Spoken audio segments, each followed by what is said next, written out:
হাই ছাত্ৰ ছাত্ৰীসকল, তো তোমালোকক এটা খবৰ দিবলৈ এইটো ভিডিঅ' বনালোঁ।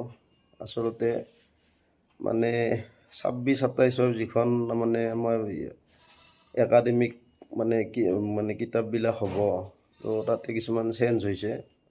বিশেষকৈ নৱম শ্ৰেণীৰ এডভান্স মেথছখন কিছু চেঞ্জ হ'ব, আৰু 9-10 যিখন জেনেৰেল মেথমেটিক্স সেইখনৰো কিছু চেঞ্জ হ'ব, আৰু আমাৰ ইলেক্টিভ ছাবজেক্ট সংস্কৃতখন 9ৰ কমপ্লিট চেঞ্জ হ'ব। এইখিনি কথা। আৰু 9-10 ছ'চিয়েল ছায়েন্সৰ পাৰ্ট 3টো আৰু পাৰ্ট 3টো চেঞ্জ হ'ব। বাকী কিতাপবিলাক চব একে থাকিব, খালি MAL কাৰ্বি আৰু গাৰো বা চেঞ্জ হ'ব, কিন্তু আমাৰ অসমীয়া মিডিয়ামৰ এছামিছৰ নহয়। সেইকাৰণে মই খবৰটো তোমালোকক দিলোঁ। গতিকে কিছুমান কিতাপ তোমালোকে আগতীয়াকৈ নিকিনিবা। এনেতো চৰকাৰী স্কুলবিলাকত আহিয়ে কিতাপ, তো প্ৰাইভেট স্কুলবিলাকৰ ষ্টুডেণ্টবিলাকে কিতাপবিলাক